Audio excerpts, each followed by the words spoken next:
things. Their policy states that anyone 14 years or younger must be accompanied by somebody 16 years or older. None of those policies, though, stopped a Greyhound employee from suggesting to two teenagers that they wait here at the Medford bus depot for 8 hours until 1:30 in the morning after they were not allowed to get onto their bus, even though they had tickets to go home.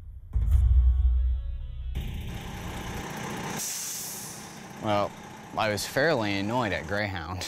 If 16-year-old Spencer Kinch was annoyed, his parents were astonished. I'm in shock. We were upset. Spencer and his sister Rose spent a week at a Rogue Valley camp.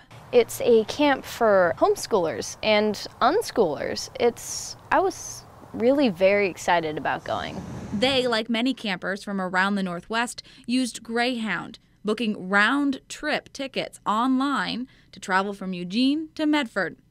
Getting here was easy. Trying to get back was not nearly as easy. Camp staff dropped off the Kinch kids at the Medford Greyhound station. The Greyhound employee took their baggage and looked at their tickets, and everything seemed fine, and so the camp staff left. And there was nothing wrong at that point. But when it came time to board, they couldn't. They were not allowed to get on the bus because it was overbooked. My son called and said they're not going to honor our tickets. And he said that they only had room to let people on board who bought tickets at the counter, and that those were given priority. 14-year-old Rose sat and watched. I'm feeling pretty helpless. I'm really scared. The Medford bus station is kind of a scary place to be, especially in a town that, I've never been to. I don't know Medford. Spencer and her parents frantically try to get them back on the 5:30 bus.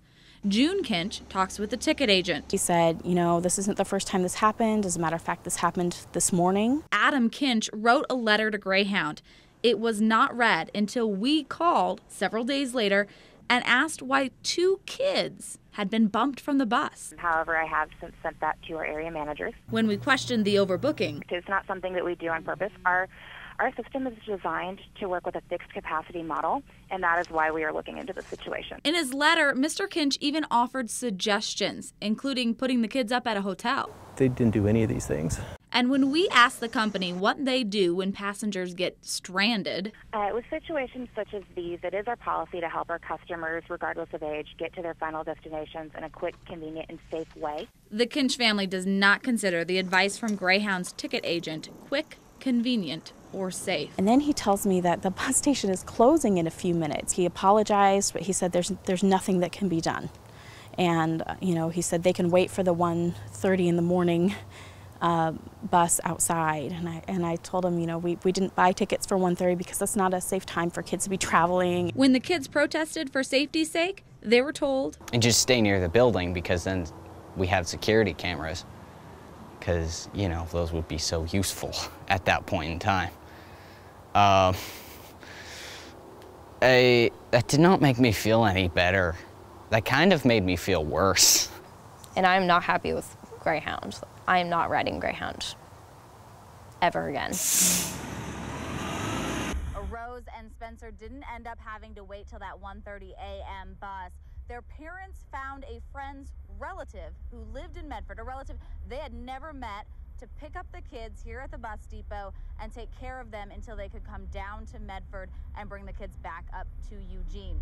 Now, Greyhound did issue an apology to the family. They also fully refunded them for the tickets and covered gas and time, money for that as well. And Greyhound says they are conducting an internal investigation into all of this. Live in downtown Medford, Erin Maxon, Newswatch 12.